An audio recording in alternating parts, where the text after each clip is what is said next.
Hi friends, ഇന്നത്തെ വീഡിയോയിൽ എൻ്റെ വഴുതന കൃഷി രീതിയും വിളവെടുപ്പുമാണ് കാണിക്കുന്നത്. അപ്പോൾ ആദ്യമായിട്ടാണ് എൻ്റെ വീഡിയോ കാണുന്നതെങ്കിൽ സബ്സ്ക്രൈബ് ചെയ്യാനും സപ്പോർട്ട് ചെയ്യാനും കൂടെയുള്ള ആ ബെൽ ബട്ടൺ അമർത്താനും മറക്കരുത്. വീഡിയോയിലേക്ക് പോകാം. അപ്പോൾ 3 കയ്പൊക്കെ നമുക്ക് കിട്ടിയിട്ടുണ്ട്.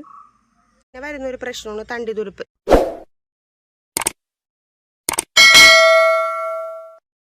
ഇതാണ് എൻ്റെ വഴുതനങ്ങ കൃഷി. കാണുന്നോന്നറിയില്ല, ഇഷ്ടം പോലെ വഴുതനങ്ങ ഉണ്ടായി കിടക്കുന്നുണ്ട് കേട്ടോ. കണ്ടോ, ദീർഘകാലം വിളവ് തരുന്ന ഒരു കൃഷിയാണ് വഴുതനങ്ങ കൃഷി. നമുക്കിത് പ്രൂൺ ചെയ്ത് കൊടുക്കണമെന്നുണ്ടെങ്കിൽ ഇഷ്ടം പോലെ വഴുതനങ്ങ നമ്മുടെ വീട്ടിലുണ്ടാവും. എൻ്റെ കയ്യിൽ ഇപ്പോൾ 2 തരമുള്ള വഴുതനങ്ങയാണ് ഉള്ളത്. ഒരെണ്ണം നീളം വഴുതനയാണ്, അതിൻ്റെ ഞാൻ വിളവെടുത്ത് കഴിഞ്ഞ് വിത്തിനിട്ടേക്കണതാണ്. ഇതിൻ്റെ തൈ നടുമ്പോൾ തന്നെ നമ്മൾ സ്യൂഡോമോണസ് ലായനിയിൽ കുറച്ച് നേരം മുക്കി വെച്ചതിന് ശേഷം ട്രീറ്റ് ചെയ്ത മണ്ണിൽ നമ്മൾ അടിവളം നന്നായിട്ട് കൊടുത്തിട്ട് തൈ നടുക. പിന്നീട് നമുക്ക് വളങ്ങളൊന്നും ചേർക്കണ്ട. 15 ദിവസത്തിന് ശേഷം വളം കൊടുത്താൽ മതി. നല്ല വെയിലുള്ള സ്ഥലത്ത് വേണം ഇത് നടാനായിട്ട്. അപ്പോൾ നന്നായിട്ട് വളർന്നു തുടങ്ങുമ്പോൾ നമ്മൾ താങ്ങും കൊടുക്കുകയും വേണം, അല്ലെങ്കിൽ അത് വെയിറ്റ് കൊണ്ട് ഒടിഞ്ഞു പോകാനുള്ള ചാൻസ് കൂടുതലാണ്. പിന്നെ നല്ല വെയിലുള്ള സ്ഥലത്ത് നട്ടേക്കണമെന്നുണ്ടെന്നുണ്ടെങ്കിൽ പുത ഇട്ട് കൊടുക്കുന്നത് നല്ലതായിരിക്കും കേട്ടോ. ഇഷ്ടം പോലെ കൊലകുട്ടി പിടിക്കുന്നുണ്ട്. നമുക്കിത് ദീർഘകാല വിളയായിട്ട് നമുക്കിത് ചെയ്യാം കേട്ടോ. എന്ന് വെച്ചിട്ടുണ്ടെങ്കിൽ നമ്മത് പ്രൂൺ ചെയ്ത് നിർത്തി കൊടുത്താൽ ഇതിൻ്റെ വിളവെടുപ്പൊക്കെ കഴിഞ്ഞ് കുറച്ച് കഴിയുമ്പോഴത്തേനും പ്രൂൺ ചെയ്ത് നിർത്തി കഴിഞ്ഞാൽ നമുക്ക് കുറേ കാലം ഇത് നമുക്ക് കൃഷി ചെയ്യാം. ഇതിൻ്റെ ഉള്ളിൽ തന്നെ ഞാൻ 2-3 ചോളവും നട്ടിട്ടുണ്ട്. അതിൻ്റെതേ കതിരായി തുടങ്ങി, ചോളായി തുടങ്ങിട്ടോ. ഇതിന് പ്രധാനമായിട്ടും ഇങ്ങനത്തെ പുഴുക്കളുടെ ആക്രമണമാണ് കേട്ടോ കൂടുതൽ കാണുന്നത്. ഇതിപ്പോൾ ഞാൻ നിങ്ങൾക്ക് കാണിക്കാൻ വേണ്ടി ഞാൻ കട്ട് ചെയ്യാൻ നിർത്തിയേക്കണത്. ഇതിങ്ങനെ പുഴുക്കളുടെ ആക്രമണം അതിന് നമുക്ക് ചെയ്യാൻ പറ്റുമെന്ന് വെച്ചിട്ടുണ്ടെങ്കിൽ ഇവിടെ തുടങ്ങി അങ്ങോട്ട് കട്ട് ചെയ്ത് കൊടുക്കുക. കട്ട് ചെയ്ത് കൊടുത്തില്ലാന്നുണ്ടെങ്കിൽ ഇത് ഫുള്ളും തിന്ന് നശിപ്പിക്കും. ഇപ്പം എനിക്കിതിൽ ആദ്യമായിട്ട് വന്നതാണ്. ഇത് ഞാൻ കാണിച്ചു തരാം കട്ട് ചെയ്ത് കളഞ്ഞിട്ട്. ഇവിടെ നമ്മൾ കട്ട് ചെയ്ത് കളയാം കേട്ടോ. ഇല്ലാന്നുണ്ടെങ്കിൽ എന്നിട്ട് ഇവിടെ നിന്ന് എടുത്ത് കളയണം, അല്ലെങ്കിൽ എല്ലാത്തും മേലും അത് കയറും. ഇത് കട്ട് ചെയ്യാൻ വിഷമിക്കൊന്നും വേണ്ട, ഇത് വീണ്ടും മുളച്ചോളും.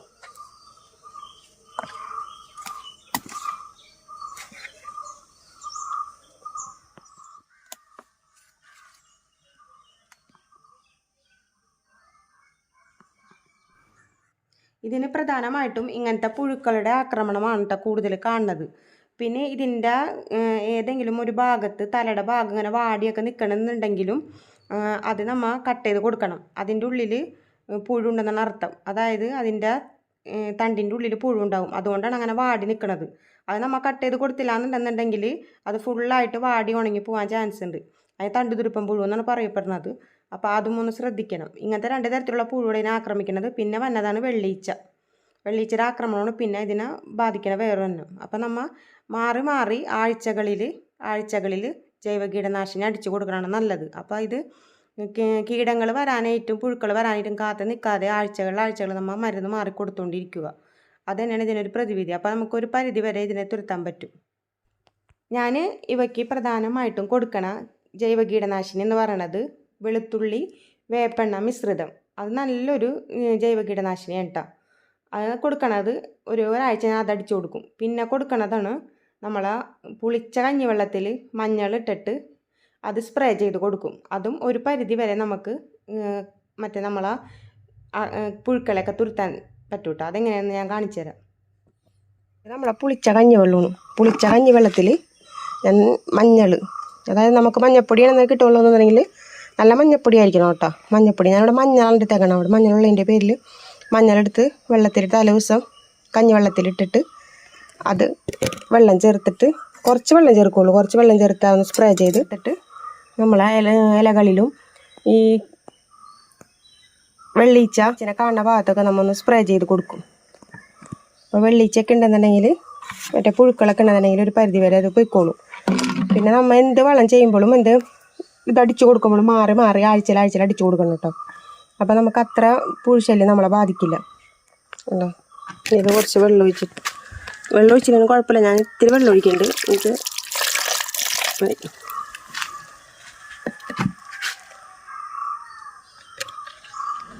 അപ്പോൾ നമ്മുടെ കഞ്ഞിവെള്ളവും മഞ്ഞളും ഇട്ടിട്ടുള്ള കീടനാശിനി റെഡി ആയിട്ടുണ്ട്. നമുക്ക് അടിച്ചു കൊടുക്കാം.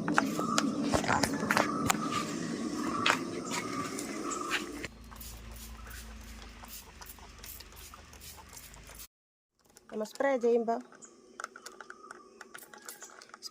എപ്പോഴും ഇലയുടെ അടിയിലൊക്കെ നന്നായിട്ട് സ്പ്രേ ചെയ്ത് കൊടുക്കാം കേട്ടോ.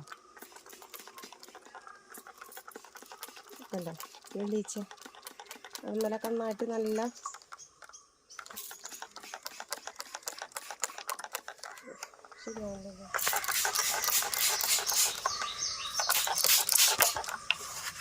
ആഴ്ചയിൽ മാറി മാറി മാറി ഓരോന്ന് അടിച്ചു കൊടുക്കണം കേട്ടോ. എന്നാലേ നമുക്ക് പൂർണ്ണമായിട്ട് കീടങ്ങളെ തുരുത്താൻ പറ്റുള്ളൂ. കീടങ്ങളെ കണ്ടിട്ട് അടിച്ചിട്ട് കാര്യമില്ല. അതിന് മുമ്പ് നമ്മൾ അടിച്ചു കൊടുക്കണം.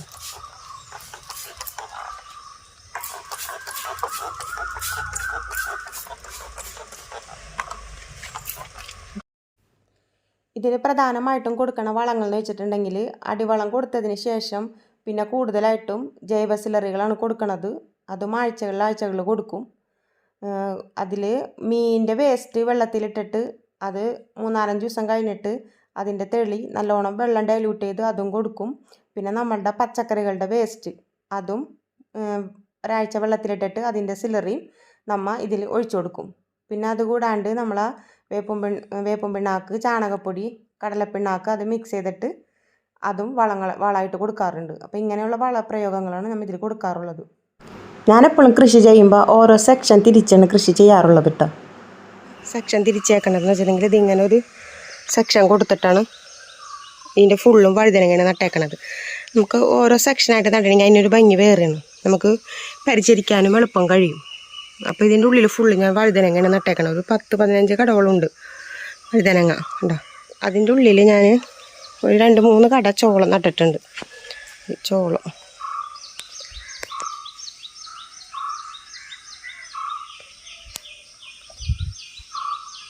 അങ്ങനെ ഒരു 3-4 കട ചോളവും നട്ടിട്ടുണ്ട്. പിന്നെ ഇതിൻ്റെ വിളവ് കഴിയുമ്പോൾ നമ്മൾ ഒരിക്കലും വഴുതന വർഗ്ഗ വിളകളായ പച്ചമുളക്, തക്കാളി അതൊന്നും നമ്മൾ ഇതിൽ നട്ടു കൊടുക്കരുത്. അത് നട്ടിച്ചാൽ ഇത് കഴിഞ്ഞ് വഴുതന കഴിഞ്ഞ് അതുകൊണ്ട് ഇതിൽ നട്ടിട്ടുണ്ടെന്നുണ്ടെങ്കിൽ അതിൽ നമുക്ക് ഈൽഡ് കുറവായിരിക്കും. ഇതൊക്കെ ഒരേ കുടുംബക്കാരാണ്. അപ്പം നമ്മിനി നടുമ്പോൾ ഇതിൽ വേറെ വല്ല പയറ അങ്ങനെ എന്തെങ്കിലും നട്ടു കൊടുക്കാം. അല്ലാണ്ട് പച്ചമുളക്, തക്കാളി അങ്ങനത്തെ സാധനങ്ങളൊന്നും കൊണ്ടുവന്ന് പിന്നെ ഇത് നട്ടു കൊടുത്ത് നടയത്തിട്ട്. ഇതൊക്കെ ഒരേ കുടുംബക്കാരാണേ. അപ്പോൾ അതൊന്ന് ശ്രദ്ധിക്കുക. പിന്നെ വെച്ചിട്ടുണ്ടെങ്കിൽ നമ്മൾ കുറച്ച് കഴിഞ്ഞ് നമ്മൾ ഇത് പ്രൂൺ ചെയ്ത് കൊടുക്കുക. പ്രൂൺ ചെയ്ത് കൊടുക്കുകയെന്നുണ്ടെങ്കിൽ നമുക്ക് കുറേ കാലം ഇതിൽ നിന്ന് വിളവ് ലഭിക്കും.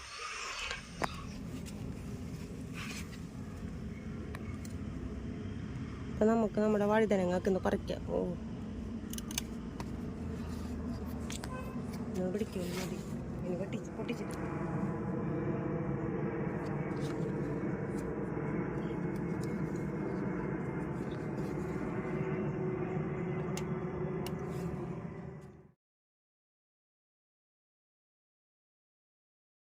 അതേ നമ്മുടെ വിളവെടുപ്പ് കേട്ടോ. ഇതിപ്പോൾ ഒരു ഫാമിലിക്ക് ഇത് പോരെ, ഇഷ്ടം പോലെ കായ ഉണ്ടാവുന്നുണ്ട്.